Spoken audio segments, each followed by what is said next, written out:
World's best law of attraction money and success coach అయిన ప్రముఖ షేక్ అన్వర్ గారిచే మే 18th హైదరాబాద్ లో జరగబోయే one day magic of law of attraction and millionaire mind work shop కి register చేసుకోండి. నమస్కారం ఉమా గారు. నమస్తే అమ్మా. ఈ మధ్యకాలంలో మనం చూస్తే చాలా వరకు రిలేషన్షిప్లో డివోర్స్ తీసుకోవడం కావచ్చు, లేదు అంటే ఎక్స్ట్రా మ్యారిటల్ పెట్టుకోవడం కావచ్చు, ఇవన్నీ మనం చూస్తూ ఉన్నాం. అంటే ఒకటి ఆస్ట్రాలజీ పరంగా మనం మాట్లాడుకుంటే దాని వెనకాల ఇలాంటివి జరగడానికి దోషాలు లేదు అంటే శాపాలు కారణం అని చెప్తూ ఉంటారు. నక్షత్రాల వారీగా మనం చూసుకుంటే ఎలా ఉంటుందండి ఇది? తప్పకుండా అమ్మా. వైవాహిక జీవితము అంటే చాలామందికి ఎవరు పెళ్లి చేసుకున్నా సరే నాకు వచ్చేటువంటి వైఫ్ కావచ్చు, హస్బెండ్ కావచ్చు, నా స్పౌస్ అనేటువంటిది నాకు ఇలా ఉండాలి, నా జీవితంలో నేను అలా బ్రతకాలి, ఇలా బ్రతకాలని చాలా హోప్స్ అనేవి చాలా ఎక్కువ ఉంటాయి. ఎక్స్పెక్టేషన్స్ అండి, ఫ్యాంటసీస్ కూడా చాలా ఎక్కువ ఉంటాయి. అయితే దానికి విభిన్నంగా కొన్ని శాపాలు, కొన్ని దోషాలు మనకి తెలియకుండానే మనము మన పూర్వజన్మలో చేయడం వల్ల కానీ, మన తరతరాలుగా మన వంశస్థులు చేయడం వల్ల కానీ మనం చాలా ఎఫెక్ట్ అవుతాం. ఉదాహరణకి మ్యారీడ్ లైఫ్లో వచ్చేటువంటి సమస్యలన్నిటికీ కూడా 4 శాపాలు ముఖ్య కారణంగా వహిస్తూ ఉంటాయి. ఏంటి అండి అవి? మొదటిది విత్త శాపము అని చెప్పబడిందండి. విత్తము అంటే ధనము, డబ్బు అని అర్థము. చూడండి, ఈ రోజుల్లో డబ్బు విషయంలోనే ఎన్నో రకాల మ్యారీడ్ లైఫ్లో సమస్యలు వస్తూ కనబడుతూ ఉన్నాయి. ఈ విత్తశాపము అనేటువంటిది ఏంటి అంటే, మనం ప్రధానంగా జ్యోతిష్ చక్రంలో 2nd హౌస్లో శనేశ్వర సంచారం వల్ల కానీ, లేకపోతే గుళిక అని పిలువబడేటువంటి కాలసర్పదోషం వల్ల కానీ, లేకపోతే 2వ స్థానంలో ఉండేటువంటి కుజగ్రహ సంచారం వల్ల కానీ మనం గుర్తించవచ్చు. అయితే ఈ విత్తశాపం ఉన్నప్పుడు ఏం జరుగుతుంది? మనం బాగా చూస్తే ఇద్దరు వ్యక్తులు ఎప్పుడైతే పెళ్లి చేసుకుంటారో, పెళ్లి చేసుకున్న తర్వాత మొత్తం ఆస్తులన్నీ అమ్మేయడము, లేకపోతే అప్పుల పాలైపోవడము, వ్యాపార నష్టాలు కలగడము, తరువాత తీవ్రంగా వాళ్ళకు ఒక అధోగతి పాలైపోవడం లాంటివి జరుగుతూ ఉంటాయి. మనం వింటూ ఉంటాము, ఆ అమ్మాయి వచ్చిన తర్వాత వీళ్ళు ఇలా అయిపోయారు, ఆ అమ్మాయి వచ్చిన తర్వాత ఇలా జరిగింది, లేదా అబ్బాయి వచ్చిన తర్వాత ఇలా అయిపోయింది, మొత్తం అంతా కూడా వింటూ ఉంటాము. అది ఎందుచేత జరుగుతూ ఉంటుందంటే విత్తశాపము కారణంగా జరుగుతుంది. ఈ విత్తశాపము ఎందుకు వస్తుంది? తరతరాలుగా వంశస్థులు కానీ ఎవరైనా వాళ్ళు చేసేటువంటి వృత్తుల్లో కానీ ఎక్కడైనా అవినీతికి పాల్పడినా, దొంగతనములు చేసినా, లేకపోతే ఆర్థిక దురాచారములకు పాల్పడినా ఇలాంటి విత్తశాపము అనేటువంటిది వస్తుంది. ఖచ్చితంగా అది వెతుక్కుంటూ వచ్చి వాళ్ళ వంశానికి సంబంధించినటువంటి వాళ్ళని ఎఫెక్ట్ చేస్తూ ఉంటుంది. అదే విత్తశాపము. అది ఉండగా ఆర్థికంగా కంప్లీట్గా ఒడిదుడుకులు ఎదుర్కొంటారు. వ్యాపారంలో నష్టాలు రావడము, సంపాదించిన దానికన్నా ఎక్కువగా ఖర్చు అయిపోవడము, అన్నీ కూడా హాస్పిటల్కి వృధా ఖర్చులు, లేకపోతే లిటిగేషన్స్కి వృధా ఖర్చులు, అన్నిటికీ కూడా అనవసరమైన ఖర్చులు ఎక్కువైపోతాయి. వీళ్ళు సంపాదిస్తే పక్క వాళ్ళందరూ అనుభవిస్తూ ఉంటారు. దీన్ని విత్తశాపముగా పేర్కొన్నారమ్మ. అయితే రెండవది విషయశాపము అని ఉంటుంది. విషయశాపము అని అంటే శుక్రుడి యొక్క బలము తగ్గడం వల్ల ఈ యొక్క విషయశాపాన్ని మనం గమనించవచ్చు. అంటే ఉదాహరణకి మ్యారేజ్ అయిన తర్వాత అమ్మాయి లేదా అబ్బాయి కానీ ఇద్దరిలో ఎవరో ఒకళ్ళు పరస్త్రీ వ్యామోహము కానీ పరపురుష వ్యామోహంలోకి వెళ్తూ ఉంటారు. ఎక్స్ట్రా మ్యారిటల్ అఫైర్స్ పెట్టుకుంటూ ఉంటారు. శుక్రబలం తగ్గడం వల్ల ఇద్దరి మధ్యలో విభేదాలు, అనుమానాలు స్టార్ట్ అవుతూ ఉంటాయి. మనము చూస్తే ఒకవేళ అలాంటి అఫైర్ ఉన్నప్పటికీ కూడా లేనప్పటికీ కూడా అది ఉందో లేదో పక్కన పెడితే, ఉంది అనేటువంటి భావనలో అనుమానపు జీవితం అనేటువంటి బ్రతుకుతూ ఇద్దరి మధ్యలో మిస్అండర్స్టాండింగ్స్ అనేవి వస్తూనే ఉంటాయి. చూడండి, మనం చాలా రకాలుగా చాలా కేసెస్లో చూస్తూ ఉంటాము. భర్త భార్యని తీవ్రంగా హింసించడము, కొట్టడము, ప్రతిదానికి అనుమానించడము, అన్ని విషయాల్లోనూ ఈ యొక్క అనుమానపు జీవితం అనేటువంటిది వాళ్ళు పడుతూ ఉంటారు. ఎందుకు ఇది కలుగుతుంది అంటే విషయశాపము ఉండడం మూలాన. ఈ విషయశాపం ఎలా కలుగుతుంది? వాళ్ళ తరతరాల్లో కానీ, లేదా ఆ వ్యక్తి కానీ పూర్వజన్మలో కానీ, లేదా ఆ జన్మలో కానీ తెలుసో తెలియకో చేసుకున్నటువంటి ఈ యొక్క పరస్త్రీ పరపురుష వ్యామోహంలో పడి చేసుకున్నటువంటి తప్పుల వల్ల ఈ విషయశాపం అనేటువంటిది స్టార్ట్ అవుతుంది. దీని మూలకంగా తను ప్రేమించినటువంటి వ్యక్తిని దూరం అవ్వడము, అనుమానాలతో ప్రశాంతత లేకుండా జీవించడము, ఇలాంటివన్నీ కలుగుతూ ఉంటాయి. దీని మూలానే భార్యాభర్తల మధ్యలో తీవ్రమైన సమస్యలు చాలా ఎక్కువగా ఈ రోజుల్లో వస్తున్నాయమ్మా. మీరు చూస్తే మీరే చాలా చూసి ఉంటారు ఈ విషయశాపం కోసము.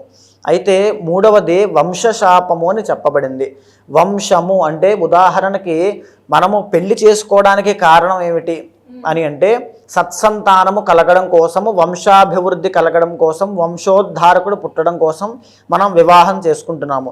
అలాంటి వివాహానికి పరమార్థమైనటువంటి సంతానము కలగకపోవడమే వంశశాపము. అంటే దీన్ని ఎలా గుర్తించవచ్చు అంటే, ఉదాహరణకి పంచమ స్థానంలో రాహుగ్రహ సంచారము, ఆడవాళ్ళ యొక్క జాతకంలో పంచమ స్థానంలో కేతు యొక్క సంచారము, మగవాళ్ళ జాతకంలో శుక్రబలం తక్కువగా ఉండడము, ఇలాంటి ఆస్పెక్ట్స్లో ఈ యొక్క వంశశాపాన్ని మనం గుర్తించవచ్చు.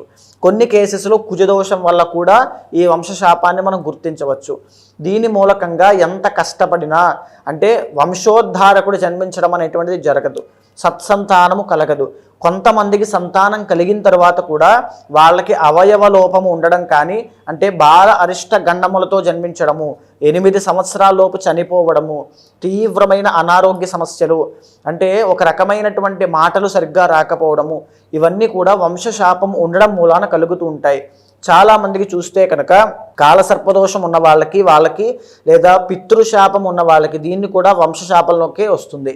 ఈ పితృశాపం ఉన్న వాళ్ళకి సుతక్షయము అనేటువంటిది కలుగుతుంది. మిస్క్యారీస్ అనేవి చాలా ఎక్కువ అవుతాయి, సంతానము నిలబడదు, చాలా తీవ్రంగా వాళ్ళు బాధపడుతూ ఉంటారు. లాస్ట్ మంత్ వచ్చిన తర్వాత బ్యాడ్ న్యూస్ అనేవి వినడము, పిల్లలు పుట్టిన తర్వాత వాళ్ళ యొక్క విద్య అభివృద్ధి అనేటువంటిది లేకపోవడము, వ్యసనాలు బారిన పడడము, సత్సంతానం అంటే చెడు సహవాస దోషం లాంటివి కలగడము, ఇవన్నీ కూడా ఈ వంశశాపంలోకి వస్తాయమ్మా. దీన్ని కాలసర్పదోషంగా, కుజదోషంగా కొన్ని రకాల కాంబినేషన్స్ ద్వారా మనం గుర్తించవచ్చు. అయితే ఇక 4వది కర్మవశము అని ఉంటుంది. కర్మవశము అని అంటే ఏ కారణం చేతైనా భార్యాభర్తల మధ్యలో విభేదాలు రావడము, పెళ్ళైనటువంటి వితిన్ 1 year తిరగకుండా భార్య లేదా భర్తకి తీవ్రమైన అనారోగ్య సమస్య రావడము, లేదా ఒకరు చనిపోవడము, దీన్ని కర్కోటక అని పిలువబడేటువంటి కాలసర్పదోషం ఉన్నప్పుడు మనం గుర్తించవచ్చు. లేదా కొన్ని కేసెస్లో అష్టమము, 12వ స్థానము, స్థానము, ఈ స్థానాల్లో కుజుడు ఉన్నప్పుడు మనం ఖచ్చితంగా గుర్తించవచ్చు. ఆడవాళ్ళ జాతకంలో మాంగళ్య బలంగా మనం గుర్తించవచ్చు, మగవాళ్ళ జాతకంలో శుక్రుడి యొక్క బలంతో మనం గుర్తించవచ్చు. ఈ కర్మవశము అనేటువంటిది ఉండగా భార్యాభర్తలు ప్రశాంతంగా ఉండలేరు.